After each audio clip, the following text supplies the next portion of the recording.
name is Ira Kirschbaum. I am the editor-in-chief of the Journal of Orthopedic Experience and Innovation.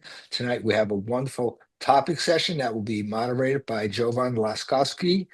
I would like to introduce him now, and he will introduce the topic as well as the entire panel and take it from there. Thank you, Ira. You can say my name better than me, which is rather impressive. I'll start. I'll start with our esteemed faculty. I'm very, very excited about this, and I think it's going to be a really, really great night. And we're going to have some really fun topics and a lot of really good discussion. So, as Ira said, I'm Jovan Laskovski, Akron, Ohio. I'll start with Elan Golan. Elan is at Northside Orthopedic Institute in Atlanta, Georgia, famous for their traffic, but he is also faculty at the University of Georgia and serves as team physician for multiple schools in the Atlanta area. He did sports medicine fellowship at UPMC, close to my home, and has co-authored many, many studies, and definitely has an incredible career so far, and will do great things. Next, my distinct privilege to introduce Jacob Triplet from Indiana University Health, fellowship trained at Mayo, specializing in shoulder and elbow. We just congratulated him before the talk started about Indiana's incredible football run this year, and over 50 peer-reviewed publications and an unbelievable amount of presentations as well. Dr. Dan Bhakta, who's at Methodist in Arlington, Texas. He has much better weather than us right now. Complex foot and ankle training in Englewood, New Jersey. Board certified both in podiatric surgery and a fellow and diplomate of the American Board of Podiatric Surgery. Doing some incredible things in the foot and ankle world. So welcome to our esteemed faculty. I will start it off, and we're going to mix it up a little bit. I'd like people to chime in when they feel they should chime in. I feel passionate about this topic. I feel like, when you look at medicine in 2025, particularly the population within the United States, there is a lot stacked against us. There are folks that have multiple comorbidities. There are issues with an aging population. The baby boomers are getting bigger. There are multiple metabolic conditions that stop us from being able to get the ideal conditions for healing. Age, activity level, smoking is a big one. That's one that I personally have, I make my patients quit prior to any tendon-to-bone repair. I'd love to open it up to the panel. Dan, if you have any insights, what are your big comorbidities that stack the deck against tendon-to-bone healing? Thank you, Doc. This is one of the biggest issues as a foot and ankle guys. We deal with obesity is number one. Obviously, next to it right there is diabetes and smoking in this country. As we know, that's something we're battling. And as we know about obesity and GLP-1, that hopefully that's a next greatest thing in American health society, where we actually somehow, this is actually not get off the topic, but the first time I heard that this is the first time in past 60 years that our BMI had dropped in US. I don't know if you guys heard that or not. This is the first year this year they reported. So that's something I heard, and that was something exciting, at least in my world where foot carries a lot of load, unfortunately, and we deal with all sorts of ailments. And so with respect to multiple injuries. So diabetes is probably definitely one of the big ones, with obviously weight and smoking. That's one of the biggest things that we deal with in foot and ankle world. And that's something we need to fight. I love it. I think that it is very, very apt what you bring up, diabetes. First time in 60 years that BMI is going down. So there is a real future here. I've always thought of, this weakness in the tendon to bone interface. What do we try to do as surgeons?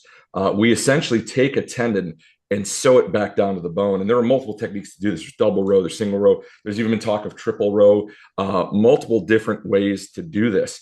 But what really intrigues me the most is the biological side. Can we reintroduce Sharpie's fibers? Is this truly the type of tendon repair that we feel is durable and something that is natural? I'll throw it to Elan.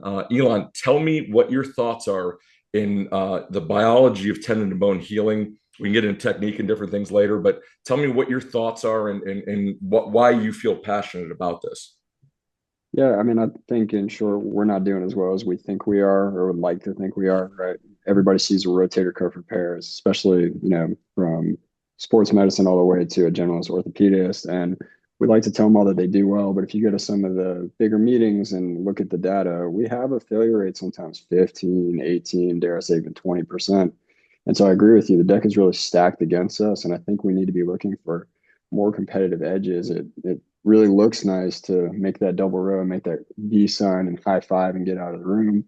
But we really don't know if it's going to heal. And I agree with you to your point. When I look at my patients, I say, my job is to get it where it needs to be and hold it there for a time. Your body's got to do the rest. I think very, very well said. And to your point, you look at the data and you look at the literature and, you look at even Steve Snyder's old studies, looking at massive rotator cuff repair, almost a 85% re-tear rate. And Steve was one of the first real leaders, I think, in the field of tendon-to-bone healing, where he looked at, okay, can we do something better? Can we add augmentation to this? Is there a way to have soft tissue heal better into bone than just with unorganized scar tissue?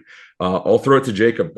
Jacob, your thoughts on this? Do you agree with Elan? Do you think that there are things that we're doing right? Are there things that we're doing wrong?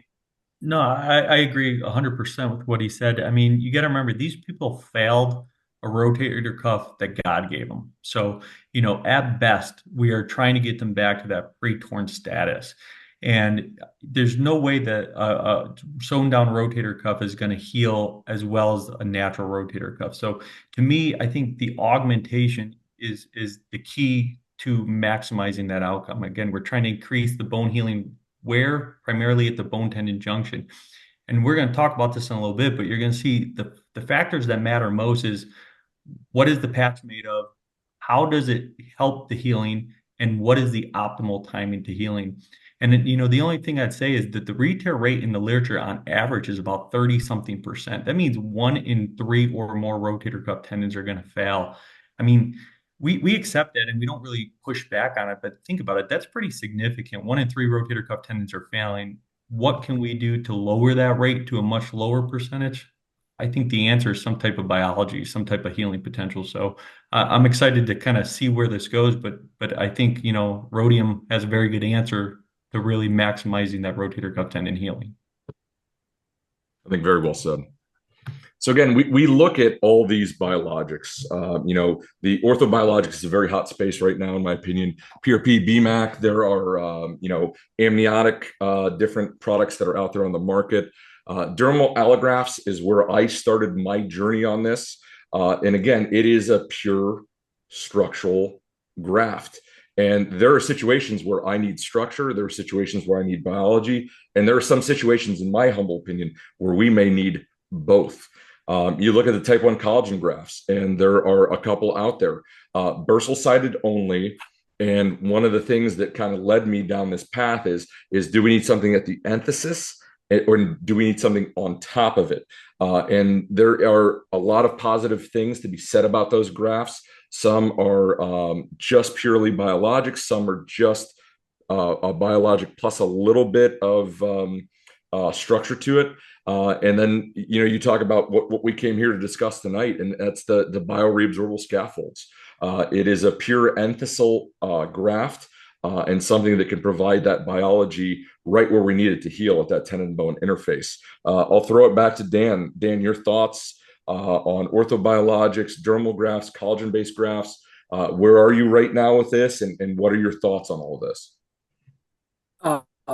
Great topic in this area. I've actually used what you had mentioned, pretty much every product out there as far as all this listed above products that you talked about. And I'm yet to find that I'm happy with, because there's always challenges with each of those. And biggest thing that we deal with, at least in the dermal products, are, and even some of these allografts are inflammatory responses and then rejection rates. Some of these inflammation post procedures are horrendous. And these patients are inflamed for a long period of time, especially where we deal with, especially in the Achilles area. And I don't have space in foot and ankle area. We don't have a lot of, we have a significant amount of swelling. It affects, this walking and even simple gait. And it's a big issue when it comes to tendon healings. And we're already fighting the gravity and the already metabolic issues that we just talked about earlier. So to add a product that's going to create an issue, it's always an issue.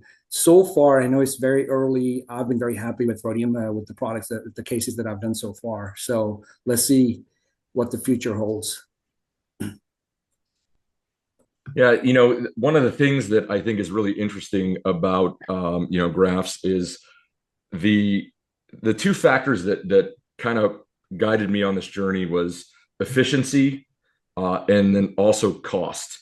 Right now we're in an era, I believe at least, is we don't have enough data to definitively say, okay, which graft is best for which situation. And it's a very complex multifactorial issue to analyze because you need true level 1 studies to do that, but you also need a control group to compare against, and not every patient comes the same.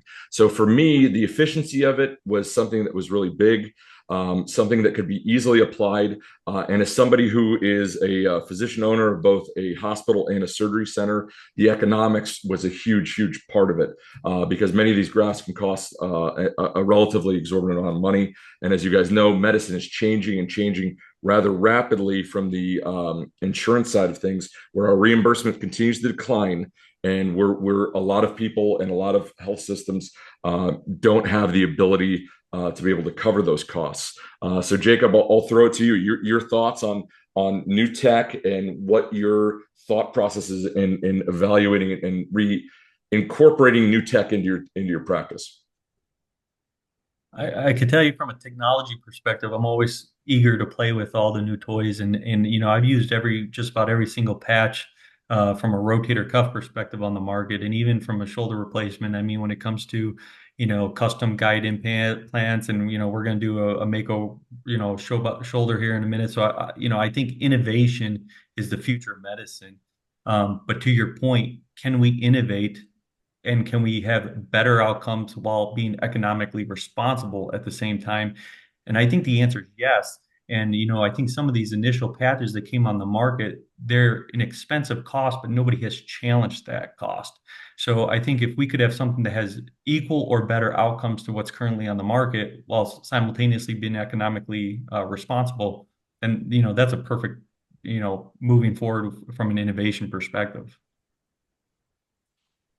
Excellent. We talked about this earlier.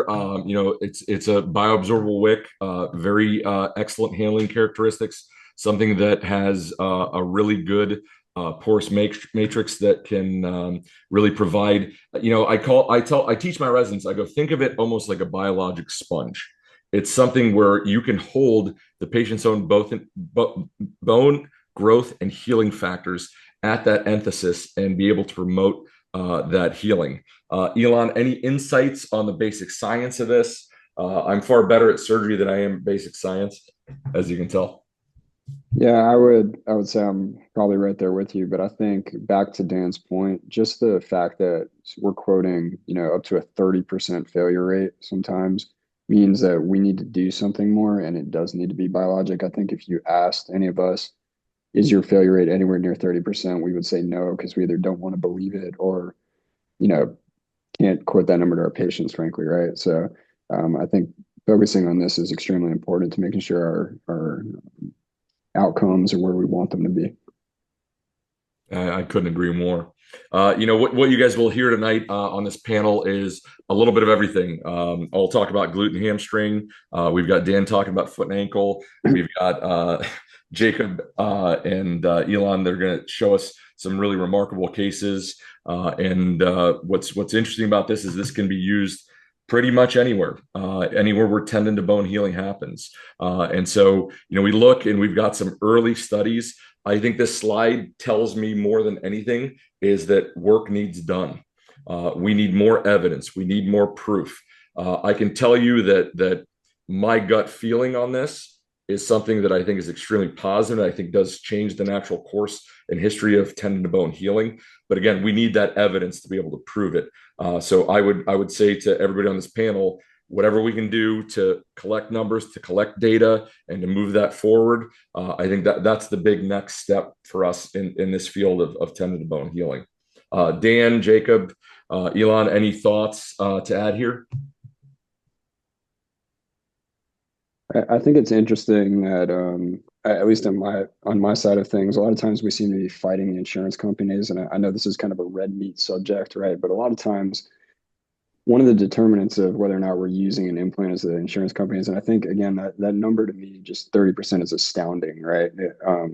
So to say that it's unacceptable to think about biologics in most cases, well, I think it's unacceptable to have a 1 in 3 failure rate for one of the most common injuries that people present to an orthopedist with. So again, red meat, and we can all jump up and down about insurance, but I think that perspective is important because you're treating patients, and outcomes are important.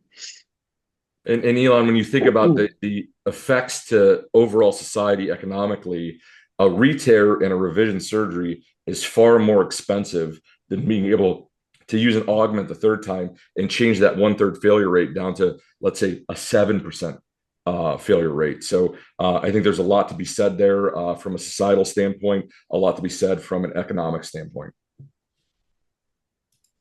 Yeah, I couldn't agree more. All right, so that's our opening. I'm going to throw it to Elan. I'm going to stop sharing my screen. As you guys know, he's in what my kids call Hot Atlanta, one of the great cities in this country, and he's going to teach us all about what he's doing with rhodium and how he's innovating. So I'm just going to ask while I'm pulling this up. There was a shout out for the Indiana team, but Molly and I will tell you that the Georgia Bulldogs aren't doing too bad either. So the Bulldogs ain't bad, man. Just email me a hat. I'll wear it on the next webinar. I like it. Let's see. I love that city. My son is attending A&M, so gig him. There you go. Hey, there you go. So we got multiple grapes. Is my screen coming up there? Still don't have it, Elan. Just on the bottom, that green one. There you go. Perfect. All right. There we go. Cool. All right. Off you go. So we're going to shift courses a little bit and talk about knee. And I do love the shoulder, but I think if anything, a failure in the knee, especially in the population that I treat, and quick introduction, and you did me much more grace than I deserve, Jovan, but trained in New York, and then did a fellowship at UPMC, worked for Northside Hospital, and we're very heavily sports-based, so 3 colleges, over 60 high schools now. I'd helped direct sports medicine for one of our larger counties and also worked with the University of Georgia. So in my world, ACLs is actually my most common case now. Rotator cuffs are number 2.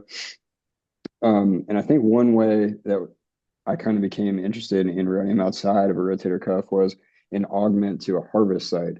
And when I came out of UPMC, Freddie Fu was teaching us all to do quads, right? It had replaced hamstring as a soft tissue. So we did a standard quadriceps incision. These pictures, I'll thank Molly and throw her a shout out for helping me make these. But the standard incision, the biggest knock on quadriceps and really on any ACL, but specifically quadriceps, is we got to get their quad strength back or they potentially fail and re-tear. And rehab in an ACL now is 9 to 12 months, right, is what we're looking at. So a failure is really disastrous and potentially career ending. So how I do this is I make a small incision, I slide up underneath the skin, but then I lay my rhodium patch on the top of my quad harvest, usually using a scorpion, finish closing the rest of the tendon underneath, and then lay the patch down on top. And I think this is a quick, effective way to add something, again, biology, augmenting what we're doing, even though we're sure we're perfectly closing and reattaching every tendon, to give the patient a better chance. Because I think it's kind of unfair at best to tell the patient that, hey, your quad's going to heal every single time without a hiccup, when all we're waiting for is their quad to be repaired and then to be able to go back, right? The biggest indicator of whether or not you're going to get hurt, again, is your quad strength returning. And then I secure it distally and tie it as shown in the picture. And then the other thing I do is like to place the rhodium. I usually have a little piece left. Atreon makes us these nice long strips. I take a little strip and cut it and put it on the end of each portion of the graft for kind of onlay fixation in the tunnel. So I'll make sure I mute this because we're not always PC in the OR when we're recording. But here you go. This is me, and I'm sure everybody's. You can prep it and take a quad tendon however you want. But standard incision, It's really great. My assistants do most of the work for me at this point, but a couple wiggles and you're down to the incision, get your quad out. I try to go partial thickness, but full thickness is fine as well because we're closing it. And then we're taking the scorpion and closing down. That's going to allow us to parachute our rhodium down into the hole and then finish as we show in the diagram. And then this is Trent on the back table. He's giving me a nice piece and we can run that.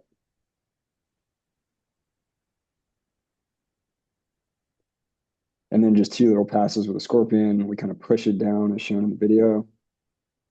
Excuse me. And again, this adds maybe 2 minutes to the harvest. Probably not even that. We're going slowly, so Molly can take really good videos for us here. And then after that's tied, you repair the rest of the tendon as you would, and then just whip stitch the rest of the bottom.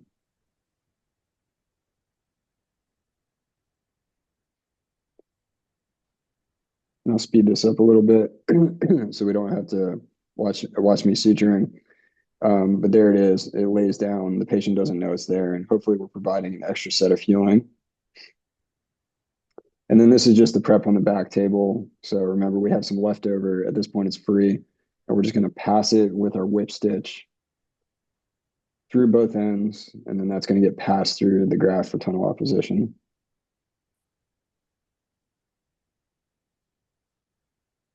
And there's our final product.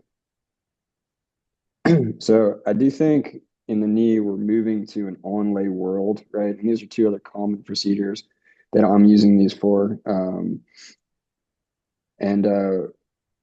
So I lost my screen there. Did that stay up for everybody else? Yeah, it's still up. Okay.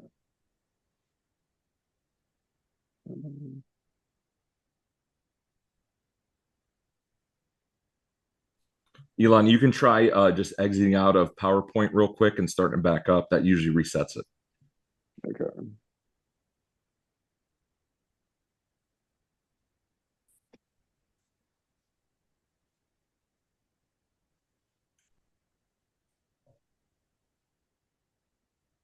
That come back up?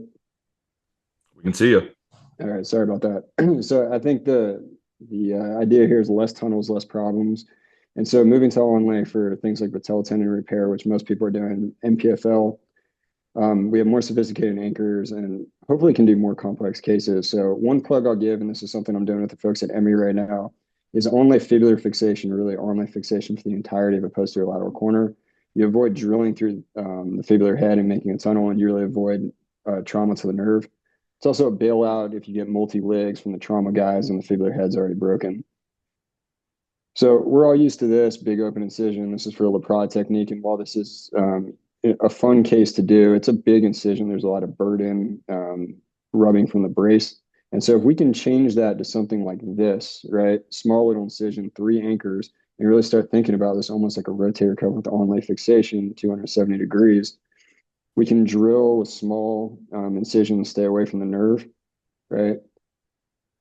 And then the final incision looks like this. This is 3 anchors distal, 2 anchors proximal, onlaying the graft and passing rhodium around it.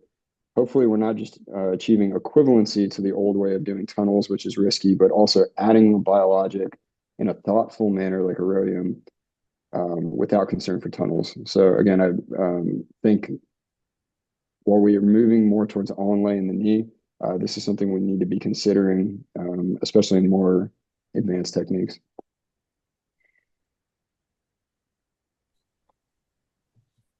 Elan, I think absolutely incredible techniques.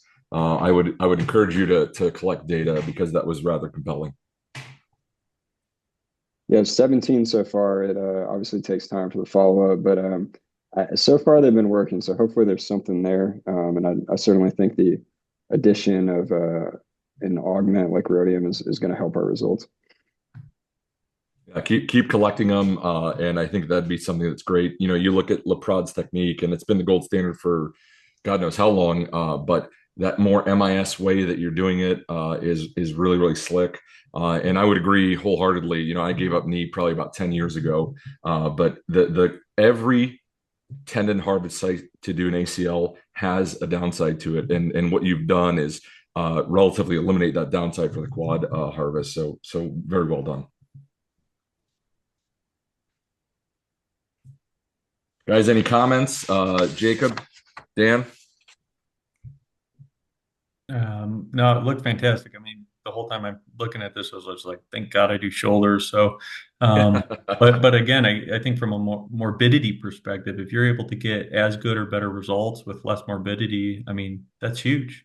So I think that was very well done. It was a great presentation. Well, that's a perfect segue, Jacob, because you're up next, my friend. Same thing, bottom of the PowerPoint share screen. You're a pro. I will be quiet and let you talk. All right, guys. Well, first of all, thank you to Joey and thank you for Atran for putting this together. I'm just going to share my experience from a rotator cuff perspective. Um, you know, Again, why when we're considering the augmentation, we're trying to maximize healing compared to just a standard rotator cuff repair. And there's a lot of benefits to this type of patch over some of the other patches, and it's a polymer composition. Its matrix very similarly mimics natural extracellular matrix. One of the big factors for me is this reduces the inherent risk with some of the potential collagen products. Let me just see if I can mute this down here. And this is a patient of mine. She had a partial bursal-sided rotator cuff tendon tear. We ended up augmenting that initially with a collagen-based product. And, 2.5 months later, she had full motion, full strength. She was doing well, but she had this unexplained pain, and I just couldn't explain it. So we ended up getting an MRI of the shoulder. And you can see on the MRI here, I actually got a call from the musculoskeletal radiologist essentially asking what the heck is going on in the shoulder. And you could see these kind of rice bodies, this synovitic type reaction. And nothing's more demoralizing when you got a patient that is having a bad outcome or pain that you can't explain otherwise. So when we ended up scoping her, again, 2.5 months later, you could see all these rice bodies floating around in the shoulder. That bottom middle image is the acromioclavicular joint there. So, we spent quite a bit of time debriding that. She got better, but again, it's something that gets frustrating. I know we talked about this a little bit earlier. Again, the re-tear rate on average is about 35%. Again, this has a very significant cost. How can we reduce the re-tear rate and subsequently reduce the cost of the healthcare system? And I think the answer to that is to improve tendon biology and the healing at which that occurs. So, when you think about where do I want to maximize tendon healing, for me, I think the most important site really is at the bone tendon interface. This is where the healing is going to occur early. This is where the healing has to occur most naturally, and it has to, be a solid repair. So the thing I love about the interposition wick is it's exactly that. Again, it's a polymer. It's a scaffold to maximize healing potential at the bone tendon junction where it matters the most. You're trying to recreate natural healing. So it's Sharpie-like fibers of the healing and reduce the scar tissue formation. Again, we know that sure, some of the rotator cuffs don't heal and patients have decent motion, but those patients tend to still have some pain in the shoulder. A healed rotator cuff is not only going to reduce the pain, but it's going to have long-term functional outcomes. More recently, Atran came out with this biocharge. This is basically a patch that slides right over the suture in a full thickness repair. For me, my go-to is really the interposition, and I'll show you how I do that. But if I have any question about tendon quality, a thin tendon, a revised tendon, or I'm sorry, a revision rotator cuff repair, then in those cases, I'll actually do an interposition wick and I'll do the biocharge on top. But again, interposition, the porosity acts as a scaffold to maximize bone tendon healing. This is the biocharge. Again, that goes on top of the rotator cuff. For me, I tend to save this more for the questionable tendons or the revision rotator cuff repairs, as I've been really happy with the interposition. But I think this is a powerful video. Again, this shows you just kind of the porosity and the scaffold nature of the patch in general. When you put this on an interposition after you do your decompression or your tuberoplasty, and those healing factors, when that water comes out of it, is going to go into this patch. Some people will actually soak the patch prior to placing it in. But again, when does healing occur? We know that healing early If it's not good healing, it's going to result in scar tissue formation. So the benefit to this patch is it promotes angiogenesis and native bone healing to mimic those Sharpie fibers early on while reducing the scar tissue formation. Again, there's science to back this up. They won an advisor award in basic science research recently that showed, again, repairs used with rhodium showed a development of Sharpie-like fibers at the bone tendon junction. I know this slide was alluded to earlier, but again, early studies are showing that the re-tear rate is lower. I think the next thing to come from a research perspective is to do a cost analysis and a number needed to treat to say, okay, yes, there's a slightly increased cost to using a biologic-based product, but if it significantly reduces the re-tear rate and the cost of the healthcare system, that's very financially advantageous. Again, more studies that kind of prove this and won't belabor the cost. So I'll just show some ways that I tend to do this. Again, from the inner position nature, the idea is to put it right at the bone tendon junction. So what I do most often, and I'll show this video, this is a real time. I didn't speed it up just to show kind of how fast or how long this actually takes in person, is I just take a free suture and I just make a looped end. And with the other end of that free suture, I take a scorpion suture passer and I just put it right through the rhodium patch. You'll see here. So just pass that through.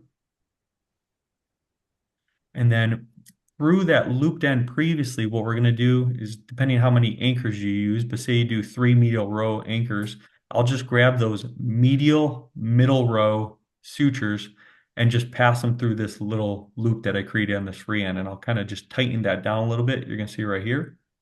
So I got those sutures through that looped end. I just grab that free end of the suture. I give it a little bit of a tug, and I'll just pass all of those medial row sutures right through the patch. And then I just take the passing suture like that out. I'll take the patch and I do, what we call the burrito technique. I basically fold it once, I fold it twice, and with a rotator cuff grasper, I'll grab the leading edge of the patch and it slides super easily right down the sutures. You can pass this really through any cannula you want. Slide it right under the rotator cuff and take a switching stick, or, in this case, I use the cuff grasper. A lot of times it'll just unfold naturally by itself very quickly, but you can see this maybe added 45 seconds, a minute at most to the case. Then you just take those sutures, pass them through the rotator cuff, and you should get hopefully a decent repair like you see here. Again, even in these large, massive, or revision type rotator cuffs, if you want to use a larger pass, you can pass those sutures separately to the patch. Again, there I am with the passing suture. I'm just giving that little tug, pops the suture right through.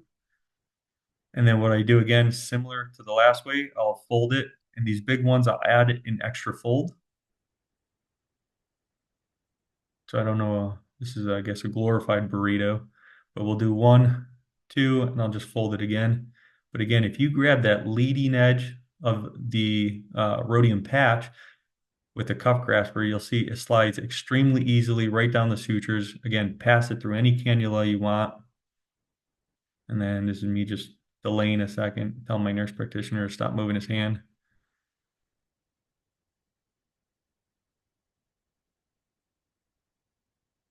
Let me just slide that right down the cannula. Again, it passes extremely easy.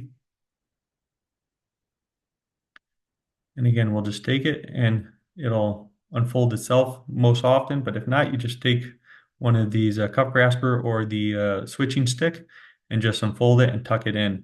The nice thing again to this, from a speed perspective, from a cost perspective, and you're maximizing healing where I think matters most, which is the bone tendon junction. And then again, you have 1 or 2 synovitic reactions. You have these kind of unexplained stiffness with some of the collagen-based products.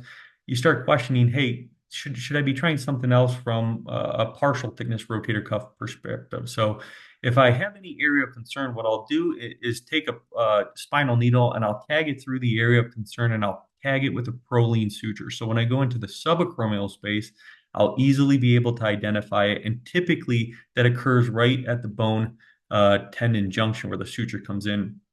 So you can see when I come back in the subacromial space, I know that that's bone, that's the bone tendon junction, that's the area of concern centered over the rotator cuff tendon here. So if I take this patch and place it over the partial thickness rotator cuff tear, am I going to get some scaffolding healing potential from the subacromial decompression that I did and some of the bursal tissue? Remember, there's people that are harvesting the bursal tissue and reimplanting this at the end of the case for some of these rotator cuff tendon tears. And same with the PRP, people put them in that area. But again, how do you keep it localized? So this is a very easy technique to do. And then this is basically how I've done again, this is off label, but I've taken this patch and I use it as an onlay application in some shoulders, and I have not seen the stiffness related issues that I've seen with some of the other patches. Basically, I'll just take that patch, I'll fold it once, fold it twice, and fold it a third time just to create some memory in the patch. And then I'll kind of pop it back open so it naturally wants to unfold like this. The nice thing about doing this is, again, there's really no giant cannula. I do this all through a portal or a cannulus portal. I just tuck this in, and you'll see in a second what I do is basically take this cannula and unfold the patch. And again, if you place it centered over your proline suture, you know that you're at least targeting the area of concern. Again, I'm going to tag it medially with some soft tissue anchors. Rhodium does not have an anchor system for this. So this is, again, off-label. Right now, these are the use of the Anika anchors that I'm using. But again, you'll just put a couple in here. None of this is sped up. This is real time, how long it takes to do the onlay application. And I'll typically put about 5 anchors in here. And I'll just speed this up a little bit. But again, I'll just secure it with 5-meter row soft tissue anchors. And then what I do is I come over to the table here, and they have a bone anchor. And you just basically put this into the bone anchor. You'll take a suture and secure that bone anchor. And then again, come in through your lateral portal without a cannula and just secure it laterally with these 2 bone anchors. I do cut that little metal roller device off because you don't really need it. So you'll see we'll cut it off here in a second. Let me just cut that off because we don't need it. And we'll come in through that same lateral cannula. Again, small incisions, quick and easy.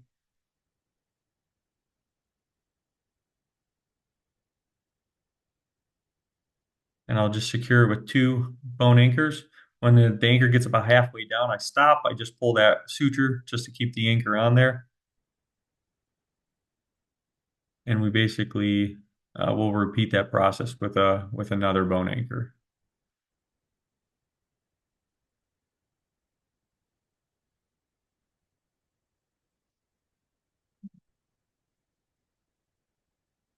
Yeah, see, just another bone anchor in similar fashion. There you go. You have a quick onlay application for the rotator cuff augmentation.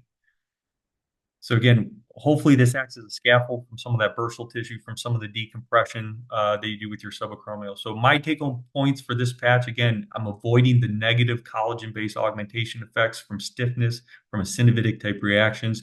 Studies are showing a lower re-tear rate. To me, from the interposition nature in particular, this is where the healing matters most at the bone tendon junction. We're making scarless, Sharpie-like fibers in the time that matters most from tendon healing. It's significantly cheaper from the competition. Again, mimics extracellular matrix. It acts as a scaffold, an autobiologic to try to improve natural healing. It controls that early inflammation, reduces scar tissue formation, promotes angiogenesis, and that native tissue. It's won basic science awards. So to me, it's a no-brainer. Jacob, thank you. Really great talk. I'm going to throw it immediately over to Dan. We're down to our last about 18 minutes. I want to make sure that he has time to do his talk. I think it was excellent. Some really beautiful repairs, some really outside the box thinking. So we'll let Dan take it from here. Hey guys, how are you? I'm going to try to share it in. I'm going to plug this in real quick. Let me share the video, presentation in a second. Here we are. All right, guys. Thanks for this is amazing talk, Jacob, Elan. Wow, amazing. I mean, you guys make me like have to follow this act right here. This is what you guys do is amazing. Now, the same concept applies to foot and ankle as well. Just want to let you guys know, rhodium got the foot and ankle, I guess the rights back in March, I believe. So that's when I started using thereafter. So came to me I want to say in June or so. That's when I started using it. So it's been only a few months since I started using it. And some of the indications, as you know, Achilles ruptures for sure. Haglund's resection is one of the main one because we're talking about here tendon to bone attachments, which is to me, I use at the Haglund's resection and Achilles reattachment. That's when I'm using most of Kidner procedure, as we know, one of the most common one for posterior tibial tendon attachment at navicular, lateral ankle stabilization, peroneal tendon repairs, and pretty much any tendon transfers or tenodesis procedures we do in the ankle world. That's what I'm using. Recently, I've used on joint capsular repair for the when I replaced my phalangeal joint. And also I used it when I did a recently total ankle, and I used it at an onlay on top to create a because it was a huge defect, and I put it on a large in front of the anterior ankle, and I did total ankle replacement. So it's new, and from everything that we talked about recently on all the different studies, we need more studies. We need more usage, and then depending on that, we'll get a much better idea. I have a case study that I just did. Actually, this case is from yesterday. I did a Brostrom procedure. Sorry, I'm going to go back. 42-year-old with a chronic lot of ankle instability with the torn ATFL ligament. I opened it. I did an open approach this time around. I opened it. Opened the anterolateral ankle. Did ankle arthrotomy and identified the ankle. There's a huge anterior drawer, and talus was significantly, almost 50% anteriorly drawn, and it was unstable. So we decided to use, I don't know if you guys use Artelon with the Stryker bought Artelon recently, and they got this Twist 12. This is a 12 millimeter little Artelon. So I put it in lateral talus and then anchor to the fibula. So this is a little approach that I've done. So this shows what I opened it, and I closed internally once native tissue was repaired.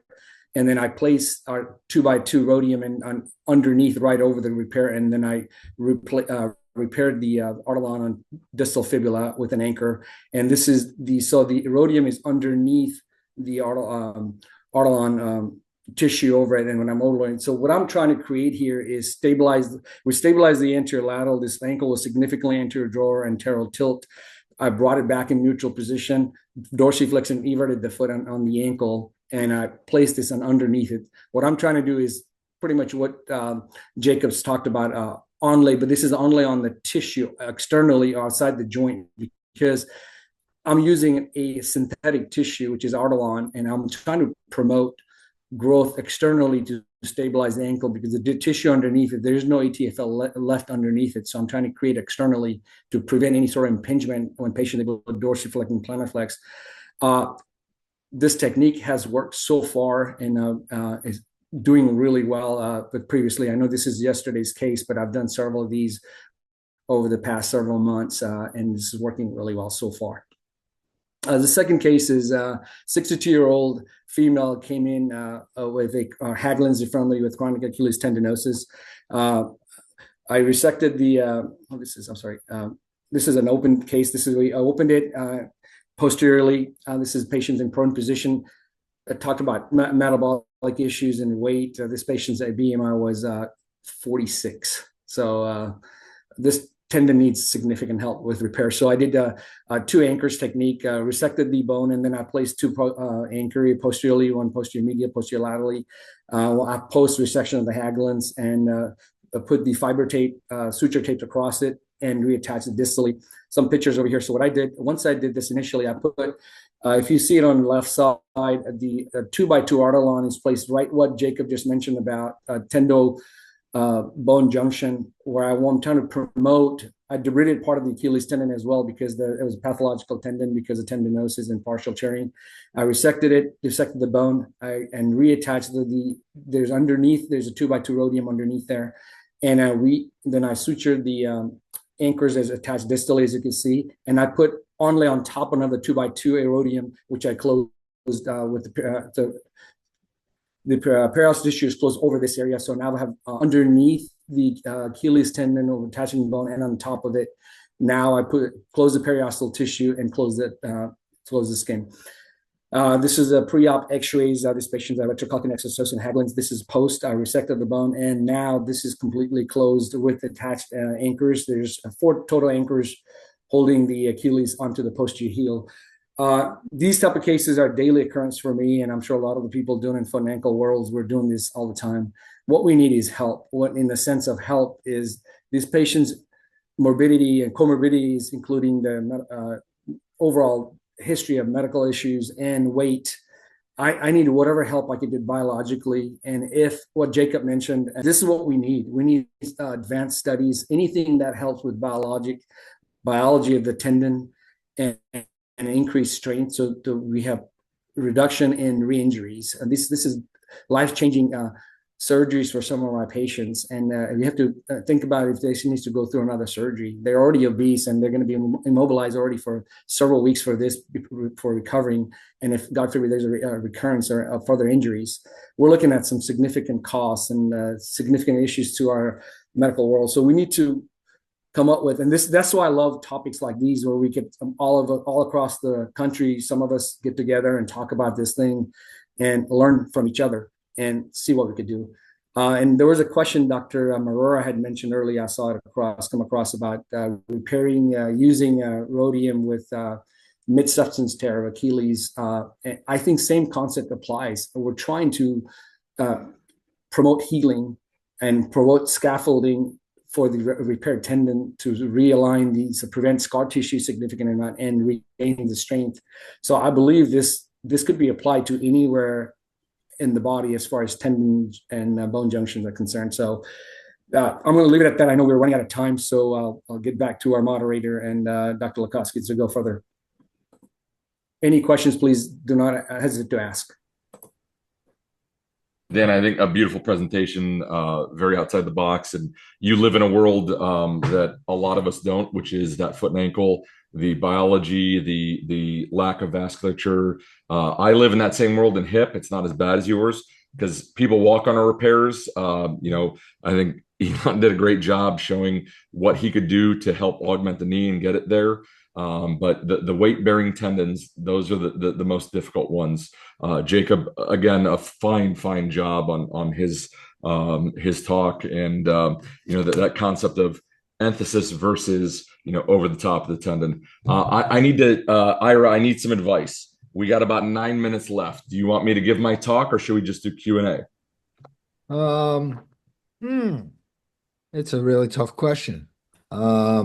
I would start with a little Q&A, and then we go over a little bit with your talk. We can go over a tiny bit. Okay. That's legal.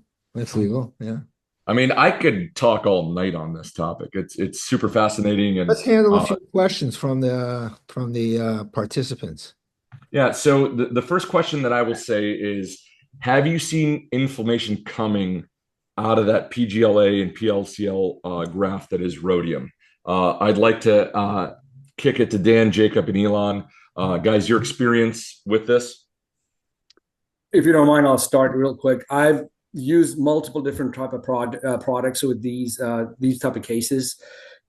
This is probably the first time in a long time I've not seen any sort of post surgical inflammatory reaction, like significant inflammation due to a augment like the biologics. So this is new. They're onto something here that I can't say yet, but there's definitely reduced inflammatory response, and also anecdotally pain. There's reduction in pain for whatever reason. I cannot explain it, and I don't know. Maybe people in the panel, you guys have used probably more than I have, since you guys have been doing it in shoulder for a long time. Maybe you guys could add to it, but there is something about this product that is different than some of the other stuff. I would piggyback on that. And again, I agree. You don't want to give too much anecdotal evidence, but my PA used to always complain to me, all our quads are hurting, right? And we started putting this on the majority of our quad ACL harvest sites, and we come in at 2 weeks and push on them. And again, it's not scientific, but when your staff is usually yelling at you about all your patients and telling you they're not hurting anymore, you tend to listen. So I've definitely experienced much less pain and haven't seen much in terms of inflammatory reactions as well.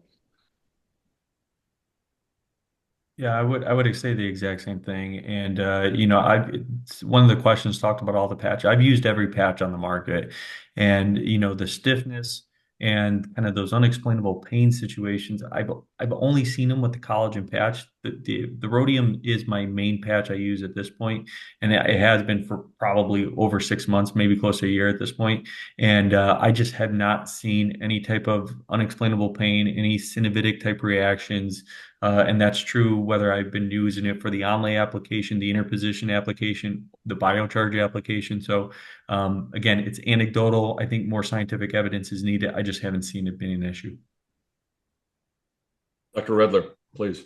So I want to compliment Atrium. This is an outstanding panel, and everybody on this panel should say you're listening to some leading experts, some authorities on this subject. A couple things that that come to mind with rhodium. I mean, the way that it was initially presented, you're going to create this robust Sharpie's fibers. They're going to attach, go from bone to tendon. You allow from healing. So obviously you're talking about the enthesis, and the question is, how does that compare to Tetris, which is the other one that talks about enthesis?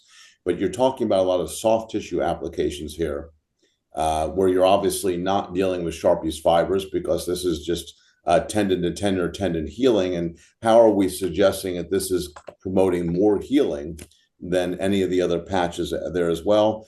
And is there any concern when you're doing any of this augmentation about the lack of strength of your patch there?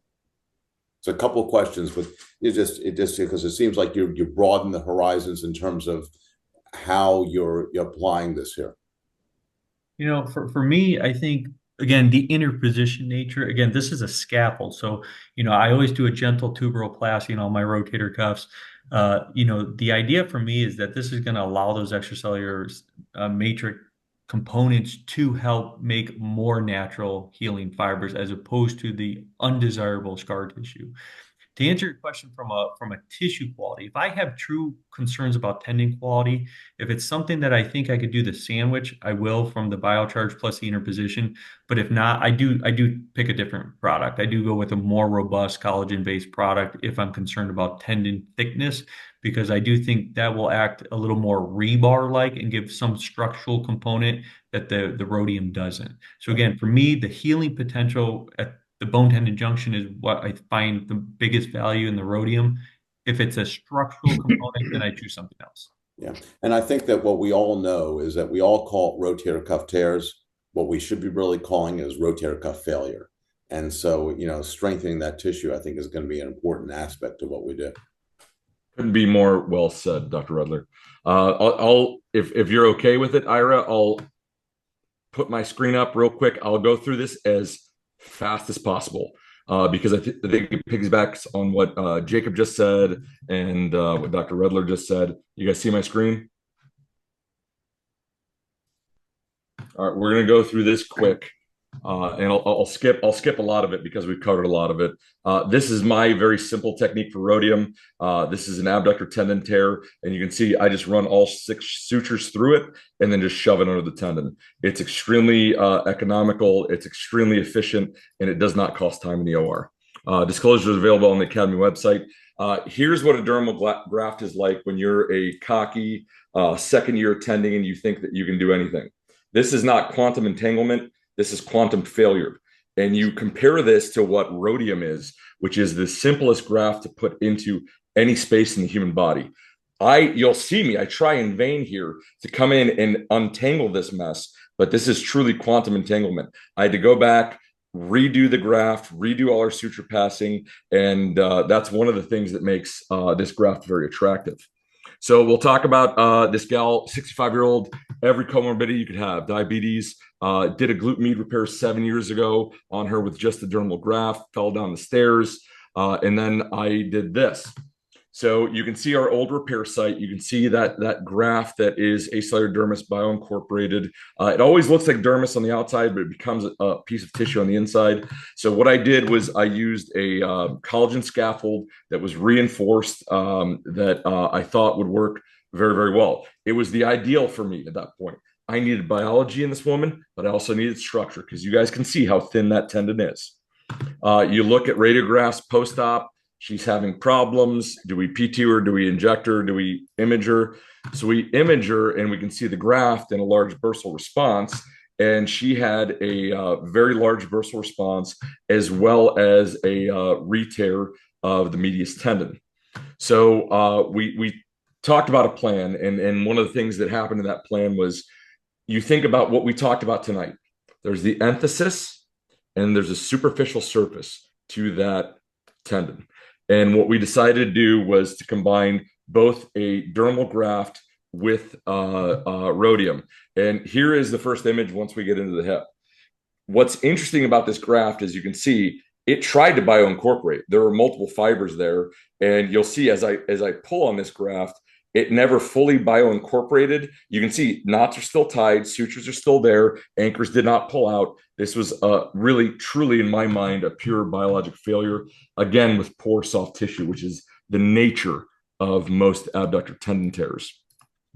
When you look, you can see there's the remainder of the graft. You can see the tendon failed for multiple reasons. From biology, you can see knot stack is tied there.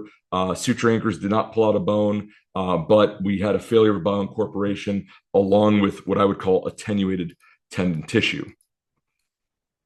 So you'll see, we'll pull that graft out. What's interesting is that graft actually healed into part of the tendon repair. You saw I was tugging on it, pulling on it, and actually part of it healed into the tendon, but it didn't fully bioincorporate.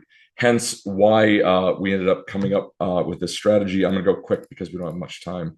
We removed the old knot stacks. You can see we've got a crescenteric tear. We've got partial healing. I'll give credit to that graft for that partial healing, that bridging healing. Much larger than a 25% re-tear. I yelled at my good friend who's the radiologist that read that after the case. But you can see, our fixation is there, but the tendon tissue quality is rather poor. So revision, we use larger suture anchors for the sake of that bone interface. You can see what we're doing is a retrograde suture passer. This is actually a hip label repair device that I'm using and repurposing for tendon repair. And then you'll see this is the beauty of this graft. This, as Jacob so eloquently said, cost us about 45 seconds total. He calls it the burrito. I call it the taco. Basically, we just fold it up like a taco, slide it down. And then what I like about this is as you pass your sutures, it helps that graft lay down more firmly on that enthesis. And so you'll see we've passed our sutures. We've got a Mason Allen configuration. This is a single row configuration. We're using a lot of technology here. So I went with the SCOE concept of a single row where there are rip stops in that Mason Allen configuration. And then you'll see once we tie this down, sorry, the videos aren't working well, we're going to float a graft on top of it. So we call this the simplified shuttle technique. I learned my lesson from that first slide. So basically, I owe the credit to my wife for this. She said, make it as simple as possible. And what's more simple than a railroad track? That graft can only go in one direction. Anterior for the anterior suture, posterior for the posterior suture. And what you'll see is we'll tie this down. We get a biologic effect at the enthesis with the rhodium graft. We also get a structural graft on top, which acts almost as a biologic double row. It's a structural graft, but it's also compressing that repair back down. Obviously, you don't want to over compress this, but it's the same concept that all of us touched on. And so far, so good. She's 9 months out. She's going to see me probably in 2.5 months for a 9-month check. But so far, doing well. But I think it's when you have that most challenging patient, did I throw the house at her? Yes, indeed, I did. But I did because I think we needed the enthesis. And in certain cases, we also needed it on top of the tendon as a structural graft as well. So sorry, don't mean to take up too much time. No, that's great. I mean, I think that this was a really phenomenal panel. Jovan, thank you so much for great moderating. Pleasure. And I just want to wish everybody a good night. This will be ready on the Joey site and on View Medi within a couple of days. We learned a lot, and I hope everyone has a good night.